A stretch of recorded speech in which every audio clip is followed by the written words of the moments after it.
Hi friends, welcome to Roopa Lavanya Swaralahari channel. ఈ ఛానల్లో మీరు వింటున్న కథ నా రౌడీ కిల్లర్. ఈ కథలో ఈ భాగం వినబోయే ముందు భాగాలు ఎవరైనా వినకుండా ఉంటే అవి వినండి. అప్పుడే మీకు స్టోరీ క్లారిటీగా అర్థమవుతుంది. ఇంకా లేట్ చేయకుండా ఈరోజు ఈ భాగంలోకి వెళ్ళిపోయి అమూల్య పెళ్ళి ఎవరితో జరుగుతుందో చూసేద్దాం. వచ్చేయండి. అమూల్య కొన్ని రోజులు నన్ను తలుచుకున్నా త్వరగానే నన్ను మర్చిపోతుంది. నాకు ఆ నమ్మకము ఉంది. ఈ పెళ్ళిని ఆగకుండా జరగనివ్వండి, అది అందరికీ మంచిది. మళ్ళీ చేస్తాను, బాయ్ అని చెప్పి బాధపడుతూనే శ్రీను ఫోన్ పెట్టేస్తాడు. కాళ్ళు కడిగి కన్యాదానం చేయాలి కదా, రండి వెళదాం అని అపర్ణ పిలుస్తుంది. కానీ అప్పటికే ముహూర్తం దగ్గర పడుతుంది. ఇంకా డైరెక్ట్గా జీలకర్ర బెల్లం పెట్టడమే అని పంతులు గారు చెప్పి అమ్ము అక్షయ్ ఇద్దరి చేతిలో జీలకర్ర బెల్లం పెడతారు. ఇంతవరకు జరిగింది చాలు, ఏదైతే అదే అయ్యింది. నాన్నకి ఎలాగో నాకు ఇష్టం లేదు అని చెప్పేస్తాను కాబట్టి ఖచ్చితంగా ఆయన ఏమి అనరు. ఇప్పుడు కోప్పడిన తర్వాత అర్థం చేసుకుంటారు. నాకు ఈ పెళ్ళి ఇష్టం లేదని చెప్పేస్తాను అని గట్టిగా తనలో తానే అనుకుంటూ లేచి నిల్చుందామని ఆ జీలకర్ర బెల్లం పట్టుకునే లేవడానికి ట్రై చేస్తుంది అమ్ము. కానీ తనకంటే ముందు అక్షయ్ లేచి నిల్చుంటాడు. అమ్మతో సహా అందరూ అక్షయ్ వైపు ఏమయ్యింది అన్నట్లు చూస్తూ ఉంటారు. నాకు ఈ పెళ్ళి ఇష్టం లేదు అంటూ మండపం దిగి అలేఖ్య వాళ్ళ దగ్గరికి నడుస్తాడు అక్షయ్. పెళ్ళికి వచ్చిన వాళ్ళు అందరూ కూడా షాక్ అయి ఏం జరుగుతుందా ఇక్కడ అని చూస్తూ ఉంటారు. అమూల్య, అలేఖ్య, తన పేరెంట్స్ అందరూ షాక్ అవుతారు. నీరజ్ కూడా అమూల్యనే పెళ్ళి ఆపుతుంది అనుకుంటాడు, కానీ అక్షయ్ పెళ్ళి ఆపుతాడు అని అస్సలు అనుకోలేదు. అందరికీ కావాల్సింది అదే అయినా కూడా సడన్గా అక్షయ్ తనంతటా తానే వద్దు అని పెళ్ళి ఆపడం అందరికీ ఆశ్చర్యంగా అనిపిస్తూ ఉంటుంది. అపర్ణ మాత్రం కంగారు పడుతూ అక్షయ్ దగ్గరికి వచ్చి, ఏమైంది బాబు, ఎందుకు ఇలా చేస్తున్నారు మీరు అంటూ ఆల్మోస్ట్ ఏడ్ చేస్తూ అడుగుతుంది. శ్రీను దగ్గర ఇన్ని రోజులు అమూల్య ఉండడం వల్లే ఇలా పెళ్ళి ఆపేస్తున్నాడని ఆవిడ ఫీల్ అవుతూ ఉంటుంది. ఈలోపు అక్షయ్ పేరెంట్స్ కూడా తన దగ్గరికి వచ్చి, ఏమైందిరా నీకు, పిచ్చిగాని పట్టిందా ఏంటి అని సీరియస్గా అడుగుతారు.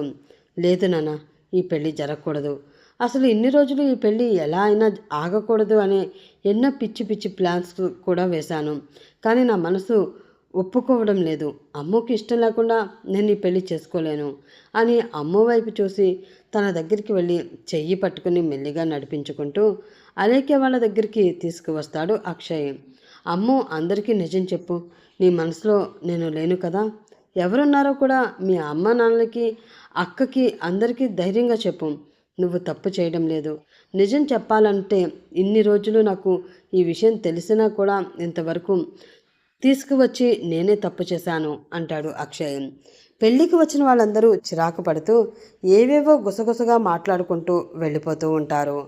అపర్ణ గెస్టులు అందరూ అలా తల ఒక రకంగా అనుకుంటూ వెళ్తుంటే కోపం వచ్చి తనకి అసలు ఏం జరుగుతుందో కూడా అర్థం కాక అమ్మ వైపు కోపంగా చూస్తూ గట్టిగా అమ్ముని తన వైపుకి లాక్కుని ఎడమ భుజం పట్టుకుని, ఏం చేశావే, ఏంటిదంతా, నీ మనసులో వేరే ఎవరో ఉంటే మాకు ముందే చెప్పాలి కదా, ఇంతవరకు చెప్పకుండా ఎందుకు దాచావు? ఇప్పుడు ఇలా పీటలపై పెళ్ళి ఆగిపోతే మా అందరికీ ఎంత పరువు తక్కువ. చూడు, పెళ్ళికి వచ్చిన వాళ్ళందరి ముందు మీ నాన్నగారి పరువు ఎలా పోయిందో అని తనని భుజం పట్టుకుని ఊపేస్తూ కోపంగా అడుగుతూ ఉంటుంది. అమ్మో ఏడుస్తూ ఏం చెప్పలేక తలదించుకుని ఉండిపోతుంది. అప్పు, ఆగు, ఇందులో అమ్ముది ఏ తప్పు లేదు. నువ్వు తనని ఏమీ అనకు. ఇదంతా అమ్ము మన కోసమే చేసింది. ఇప్పుడు కూడా అక్షయ్ చెప్పబట్టి పెళ్ళిని ఆపబట్టి, కానీ లేదంటే మన కోసం మన అమ్మాయి తన లైఫ్ అంతా ఇష్టం లేని పెళ్లి చేసుకుని ఏడుస్తూనే ఉండేది తప్ప మనకెప్పటికీ చెప్పేదే కాదేమో అని అమ్మ వాళ్ళ నాన్న అనగానే అప్పు ఇంకేం అనలేక ఏడుస్తూ ఉంటుంది. అమ్మ మనసులో శ్రీను ఉన్నాడు అని నాకు తెలుసు అని అమ్మ వాళ్ళ నాన్న అనగానే అమ్ము, అపర్ణ, నీరజ్, అక్షయ్ అంతా ఒక్కసారిగా షాక్ అవుతారు. ఏంటని మీరు అనేది? శ్రీను అంటే ఆ రౌడీ పెదవనా? వాడిని అమ్మ ఇష్టపడుతుంది అంటూ కంగారు పడుతూ ఉంటుంది అప్పు. అప్పు, శ్రీను మనం అనుకుంటున్నట్లు కాదు, చాలా మంచివాడు అని అనగానే, అవును అమ్మ, ఇందాక స్వయాన మా మావయ్య గారే ఈ విషయం చెప్పారు అంటూ అలేఖ్య నీరజ్ వైపు చూసి తల తిప్పుకుంటుంది. నీరజ్కి కొద్దిగా అర్థమవుతుంది. అక్షయ్ కూడా ఏదో జరిగింది అని కామ్గా ఉండిపోతాడు. పెళ్లికి ముందే అక్షయ్ అంటే ఇష్టం లేదు అని చెప్పింది, కానీ తన మనసులో శ్రీను ఉన్నాడని చెప్పలేకపోయింది. కానీ నాకు ఇందాకే అలేఖ్య మొత్తం చెప్పింది అంటూ అమ్మ దగ్గరికి వచ్చి తలపైన చెయ్యి వేసి, ఏరా తల్లి, మీ నాన్న కోసం ఈ పెళ్ళి ఇష్టం లేకపోయినా ఒప్పుకున్నావా? నా కూతురు మనసుని నేను అర్థం చేసుకోలేకపోయాను, నన్ను క్షమించిరా అంటూ అడుగుతాడు అమ్మ వాళ్ళ నాన్న. అమ్మ ఒక్కసారిగా గట్టిగా ఏడ్చేసి వాళ్ళ నాన్నని హత్తుకుని, లేదు నాన్న, మీరు నన్ను అలా అడగొద్దు. నేను ఏమీ చెప్పలేకపోయినా కూడా నాకు ఈ పెళ్ళి ఇష్టం లేదని ముందే తెలుసుకున్నారు. మీకేమైనా అయితే మేమెవ్వరం తట్టుకోలేం. అందుకే నేను ఏమీ చెప్పలేకపోయాను. అంతేగాని ఇంకేం లేదు అంటూ ఏడుస్తూ ఉంటుంది. ఎవరు నీ గురించి ఏమన్నా నీ మంచితనాన్ని మళ్ళీ నువ్వు నిరూపించుకున్నావు బాబు. నిజం చెప్పాలంటే నువ్వు కాకపోయినా ఈ పెళ్ళిని నేనే ఆపేద్దామనుకున్నాను. నువ్వే ఆపి మంచి పని చేశావు అంటారు ఆయన. అప్పటి వరకు చూస్తున్న అక్షయ్ పేరెంట్స్కి కోపం ఇంకా పెరిగి అక్కడ నుంచి బయటకు వెళ్ళిపోతారు. అంకుల్, అమ్మ వాళ్ళతో నేను మాట్లాడతాను, మీరు కంగారు పడకండి, నేను కూడా బయలుదేరతాను అంటాడు అక్షయ్. అమ్ము అక్షయ్ దగ్గరికి వచ్చి, అక్షయ్ గారు, నిజంగా చాలా థ్యాంక్స్ నన్ను అర్థం చేసుకున్నందుకు అంటూ కళ్ళు తుడుచుకుని నవ్వుతూ అక్షయ్కి థ్యాంక్స్ చెప్తుంది. నీకు ఏం హెల్ప్ కావాలన్నా ఒక ఫ్రెండ్గా ఎప్పుడు నీకు తోడుగా ఉంటాను, బాయ్ అని బాధపడుతూ అక్షయ్ వెళ్ళిపోతాడు. నీరజ్, మీ నాన్నకి ఒంట్లో బాగోలేదంటారా? హాస్పిటల్లో ఉన్నారట, ఫోన్ వచ్చింది, రారా వెళదాం అని కంగారుగా అడుగుతుంది నీరజ్ వాళ్ళమ్మ. అవును కదా, మర్చిపోయాను అని మనసులో అనుకుంటూ, అవునా, ఏమైందమ్మా, పద వెళ్దాం అని రాదు అని తెలిసినా కూడా అలేఖ్య వైపు చూస్తాడు నీరజ్. అప్పటికే ఆయన మీద ఉన్న గౌరవం పోయి, నువ్వు వెళ్ళు నీరజ్, కాసేపు అయ్యాక మేమందరం వస్తాం అంటుంది అలేఖ్య. నీరజ్ అర్థం చేసుకుని వాళ్ళ అమ్మని తీసుకుని హాస్పిటల్కి వెళ్ళిపోతాడు. పాత కొట్లాట్లతో కోలాహలమని ఎడ్డింగ్ రావాలి. నేను కానీ నా వాళ్ళ గురించి కానీ ఎవరైనా టీవీ పేపర్లో రాస్తే నా సంగతి తెలుసుగా అని అక్కడికి వచ్చిన మీడియా అందరికీ వార్నింగ్ ఇచ్చి తను రాజేష్లను తీసుకుని వెళ్ళిపోతాడు శ్రీను. మీడియా అందరూ గుటకలు మింగుతూ, కొరివితో తలగొక్కోవడం ఎందుకులే బాబు అని శ్రీను చెప్పినట్లే రాసుకుని వెళ్ళిపోతారు. తను నీ ఇంటికి తీసుకువెళ్ళి సుజాత దగ్గరికి తీసుకువెళ్తారు శ్రీను రాజేష్. లేదు అనుకున్న కూతురు వచ్చేసరికి సుజాత గారు పూర్తిగా లేచి కూర్చుని పావుగంట వరకు తనుని పట్టుకుని నాన్ స్టాప్గా ఏడుస్తూనే ఉంటారు. తనుకి ఆ యాక్సిడెంట్లో కళ్ళు పోయాయి, అందుకే ఇన్ని రోజుల్లో రాలేకపోయిందని చెప్పగానే ముందు బాధపడ్డ, బిడ్డ దక్కింది అదే చాలు అని సుజాత కూడా సమాధాన పడతారు.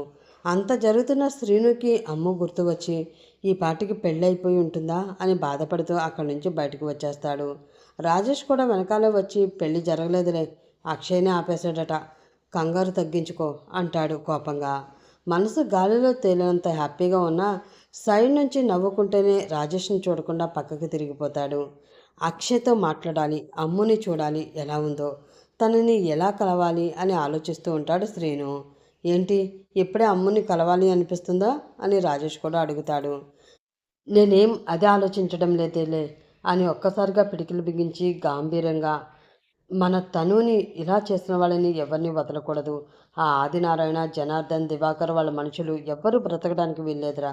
వాళ్ళకి జైల్లో సేఫ్ అనుకుని వెళ్ళారు, అక్కడే వాళ్ళు పైకి పోవాలి. మన వాళ్ళకి చెప్పు, ఐజీ డిఐజీలతో నేను మాట్లాడతా అన్నాడు శ్రీను. అవునరా, వాళ్ళు ఎవ్వరూ బ్రతకూడదు అని రాజేష్ కూడా కోపంగా అదే ఆలోచిస్తూ ఉంటాడు. అసలు మీ ఇద్దరు ఇలా అయిపోయారేంటి అని అంటూ మెల్లిగా తను వస్తుంది వెనక నుంచి. శ్రీను వెళ్ళి తనని తీసుకువచ్చి సోఫాలో కూర్చోబెడతాడు. ఇద్దరు తనకి చెరువు పక్కన కూర్చుని, ఇలా అంటే ఎలా అయిపోయాం రకీ అంటాడు శ్రీను. తనుని చిన్నప్పటి నుంచి రాక్షసని ఏడిపించేవాడు శ్రీను. అలా పెద్దయ్యాక షార్ట్ కట్లో రాక్షసి కాస్త రక్కీ అయిందన్నమాట. రక్కీ అన్న పిలుపు విని చాలా సంవత్సరాలు అయిపోయేసరికి ఒక్కసారిగా నవ్వు, కళ్ళలో నీళ్లు వచ్చేసాయి తనుకి. వెంటనే శ్రీను తన చెయ్యి చుట్టేసి భుజంపై తలపెట్టి, ఇంత రౌడీలు ఎలా అయిపోయారో అని అడుగుతున్నా అంటూ మళ్ళీ తనే, అవునరా పేను, తను శ్రీను అలియాస్ అనుకి పెట్టిన పేరు. నేను లేకుండా ఇన్ని రోజులు మీ ఇద్దరు ఎలా ఉన్నారా అని దిగులుగా అడుగుతుంది రకీ అలియాస్ తను అలియాస్ తనూజ. నేను మిస్ అవ్వలే, కానీ పాపం మీ అన్నయ్య మాత్రం బాగా మిస్ అయ్యాడు నిన్ను అంటాడు కావాలనే ఏడిపిస్తూ రాజేష్. ఇంకా తనుకి కోపం వచ్చి రాజేష్ భుజంపై కొడుతూ ఉంటుంది. శ్రీనుకి అదంతా చూస్తూ కొంచెం నవ్వు, కొంచెం ఏడుపు వస్తుంటుంది. ఆ అల్లరి చూసేసరికి మాటి మాటికి అమ్ము గుర్తు వస్తూ ఉంటుంది. ఎందుకో పెళ్ళాగిపోయిందని చెప్పినప్పటి నుంచి అమ్మని చూడాలని అనిపిస్తూ ఉంటుంది శ్రీనుకి. ఈలోపు తనుని వెంటనే హాస్పిటల్లో చూపించి మళ్ళీ తన కళ్ళు కనిపిస్తాయో లేదో అని చెక్ చేయించాలిరా అంటాడు రాజేష్. అవునరా బావా, రేపే తీసుకువెళ్ళి చూపిద్దాం అంటాడు శ్రీను కూడా. దానికంటే ముందు మనం చేయవలసిన పని ఇంకొకటి ఉంది అంటుంది తను. ఏంటి? అర్జెంటుగా బ్యూటీ పార్లర్కి వెళ్ళాలా? నేను మళ్ళీ నీకోసం ఆ పార్లర్ బయట నిల్చుని కాపలా కాయాలా? నా వల్ల కాదు తల్లోయ్. అయినా ఇన్ని రోజులు మేకప్ లేకుండానే ఉన్నావు కదా రాక్షసి. ఇప్పుడు మళ్ళీ నా ఇప్పుడు మళ్ళీనా? నువ్వు మారవే తల్లి అంటాడు రాజేష్. కనిపించకపోయినా తడుముతూ మరి రాజేష్ డిప్పపై ఒక్కటి కొట్టి, రే కూజా, తేజ తేజ ఫేట్ నేమ్, మా అన్నయ్యని వదినని కలపాలి. అసలు నీకు ఐడియా ఉందా లేదా? గుర్తుపెట్టుకో, అన్నయ్య పెళ్ళి అయ్యాకే మనది, లేదంటే కూజాలు చెంబులవుతాయి అంటుంది నవ్వుతూ తను త తల మీద తను కొట్టిన చోట రుద్దుకుంటూ. హా అమ్మా, బావా, ఇన్ని సంవత్సరాలైనా మనకి పెట్టిన పేర్లు మాత్రం చూడరా ఎంత బాగా గుర్తుపెట్టుకుందో. నువ్వు నిజంగా రాక్షసివేనే, రారా రక్కమ్మ అని పాడి ఏడిపిస్తూ ఉంటాడు రాజేష్. అదేంటి, నా పేరు మీద పాట కూడా ఉందా అని తను అనగానే, నీ గురించి తెలిసే రాస్తారులే, అయినా వచ్చి రాగానే నా అమ్ము చెల్లి గురించి ఆలోచిస్తున్నావు చూడు, అందుకే నీకు టేకే బావుల్ అంటాడు నవ్వుతూ రాజేష్.